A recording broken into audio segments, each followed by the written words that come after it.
On the 14th day of October, Halloween gave to me 14 Josephs whispering, 13 seniors bleeding, 12 creepy masks, 11 dancing demons, 10 Catholic monsters, 9 priests a-miracling, 8 Jerry's vamping, 7 Jody's oinking, 6 body swapping, 5 Reeds a wolfing, 4 drunken uncles, 3 werewolf colonies, 2 spooky sisters, and a psycho who killed Janet Leigh.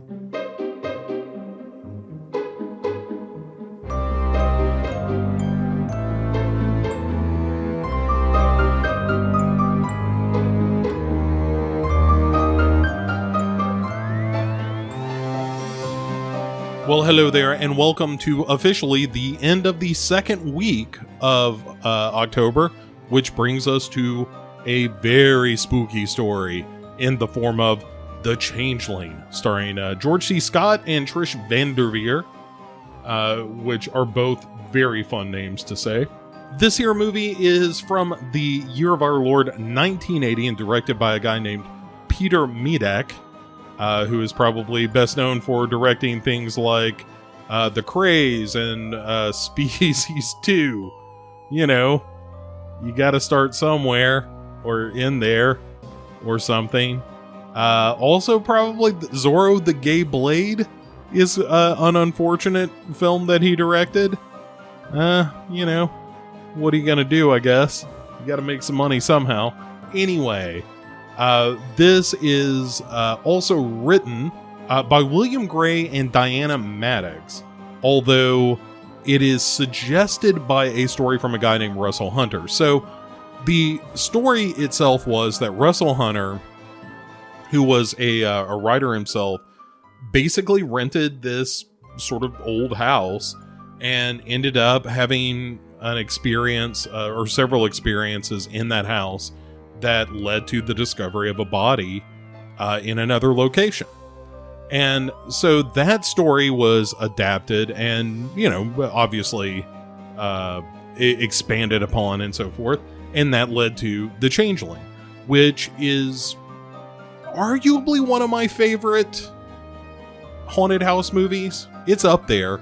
And it has more to do with something like the haunting or the innocence or the uninvited than, you know, something like the movie House, which is much sillier and much more over the top. This is a very subdued kind of parlor tale of a horror story, which I really like. That is something I enjoy a great deal. I like a good ghost story that isn't, you know, completely over the top. And this is very subtle. It begins with George C. Scott losing his wife and child in a car accident, and a few months on, he has decided to teach a class, try to get back out in the world a little bit. That he, you know, by his own admission, he was starting to lose his mind a little bit, and so he decides that he's gonna go teach a class and work on a composition that he's been having trouble with, and rent this big house that is owned by the Historical Society. And so as soon as he moves in, some strange things start to happen. He starts hearing some sounds, and Trish Vanderveer, who plays a woman who works for the Historical Society who helped him rent this house, is sort of his companion in this investigation. That after he hears all these spooky sounds in the house, he finds a room, an attic room where there is an old wheelchair, and he has a meeting. There's a great moment where he's talking to Trish Vanderveer at this Historical Society, and one of the old women who works there is like, you know, you got pushed into this house very quickly. The paperwork was kind of rushed through. You shouldn't live there. And he's like, why do you say that? Or because he's George C. Scott, he said, why do you say that? And they say, well, because the house doesn't want people living in it. And he disagrees. He actually tells Trish Vanderveer lately, you know, everything I've done has been trying to communicate with me, to tell me something, and I just don't know what it is. And so as it happens, like he's doing this composition and ends up writing this piece of music, and then when he finally finds this attic room, there's a music box that plays the exact same piece of music, and he's never heard it before, and that's why he thinks like whatever this ghost is, he's trying to communicate with me through all of these sounds, through all the banging and the music and all that stuff. And so he finally hires a medium, and probably my favorite scene of the film is George C. Scott and Trish Vanderveer with this medium. And she's a physical medium, I think is what they call it. Anyway, she's kind of in a trance and just writing on paper, scribbling on paper. And she'll ask questions like, what is your name? And then when she is contacted by the spirit, she'll write the name. In this case, the name of the spirit in the house is Joseph. And as part of the seance, she's scribbling on the paper and announcing like, how did you die, Joseph? Did you die in this house? You know, that kind of stuff. And it's just kind of spooky, ooky Halloween stuff, you know? It's a seance contacting a ghost. And I love that in a movie.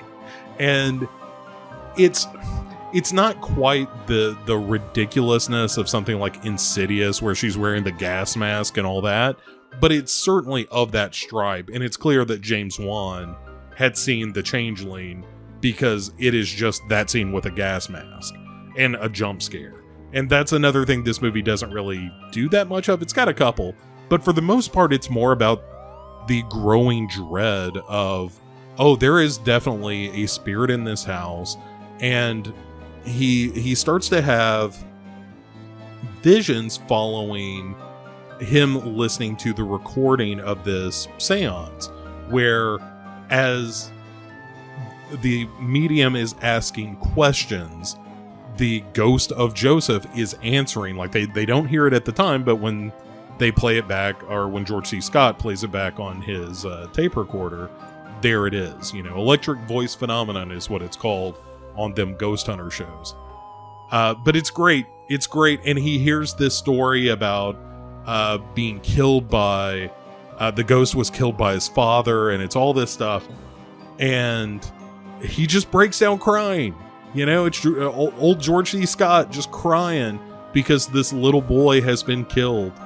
And Melvin Douglas plays a guy running for senator, and there's a lot of business about the fact that he might know something about this, or does he?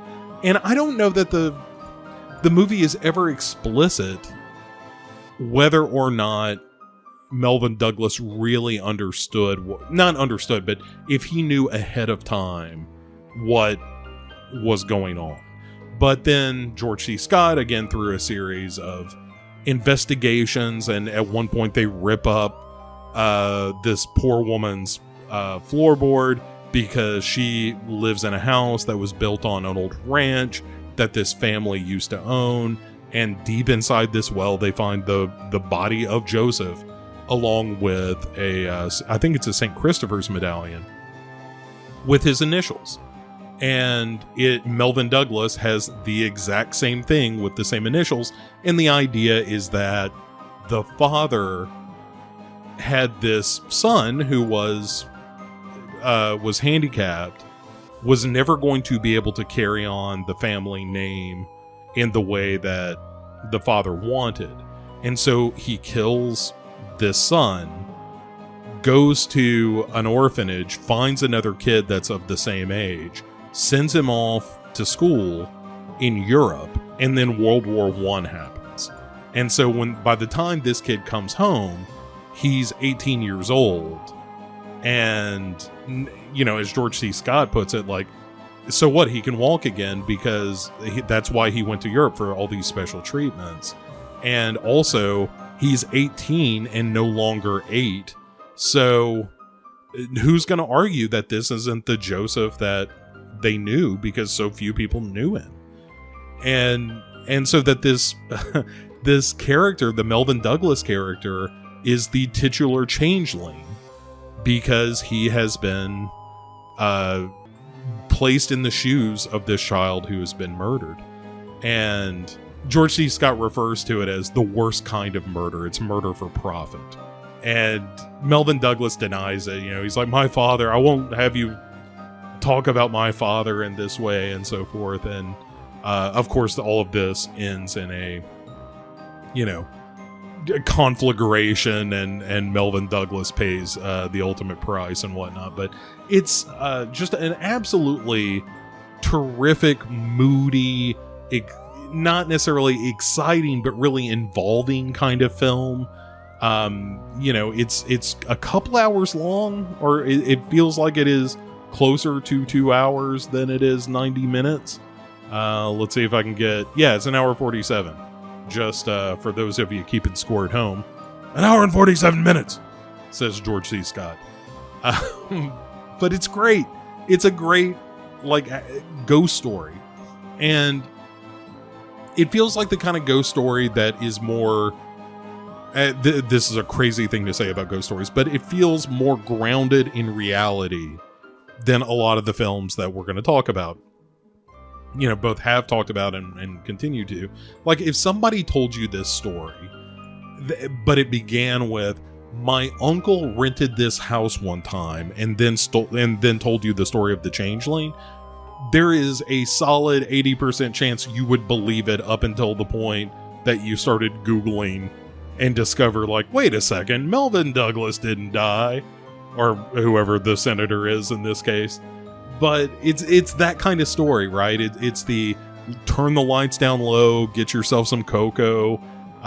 The cooler in the evening it is, and the cooler a time of year it is, just like it is this year in October, then the better off you are. It is a great under the blankets kind of ghost story, and moody in a way that very few films are these days. It has a very somber kind of deliberate quality to it that a lot of people will call boring, but I like it because it just explores the characters. Because at the end of the day, this is a story about a guy who has lost his son, or his daughter, I think it is. And in fact, I know it is now that I think about it. But anyway, it's about a guy who's lost his daughter and has an opportunity to sort of exact some sort of justice for the untimely and unnecessary death of another child. And he becomes consumed by that because it's a way through his grief. And it's a wonderful performance. George C. Scott, I always enjoy, and he's very good in this. Trish Vanderveer doesn't have a ton to do, but she's still a very good actress and delivers a very good performance. So it's just a nothing but an across-the-board recommendation. If you've never seen The Changeling, obviously I've spoiled much of it here, but I would say that even if you know the story, I watched it for the, 20th time for this recording, and I gotta tell you, I like it every time. I like it every single time, and I probably enjoyed it as much or more this time than I ever have. Just because it is a great, I'm going to sink into the chair and I'm just going to let this story unfold. And even though I know where this story is going, watching it get there and watching George C. Scott go from skeptic to completely matter of fact, to the point where by the time he's kind of done with this, he's truly well done with it, where he even tells the spirit, what more do you want me to do? I've done everything I can. And has gotten some form of justice, even though it doesn't really come until Joseph himself sort of exacts his own revenge. But it's a great movie. It feels like you're reading a really good short story. And at the end of it, I just kept thinking, this is a movie I'm going to return to a lot around Halloween time, because it's just one of the best Halloween movies. It's really, really good. So that's it for today. That's it for October 14th.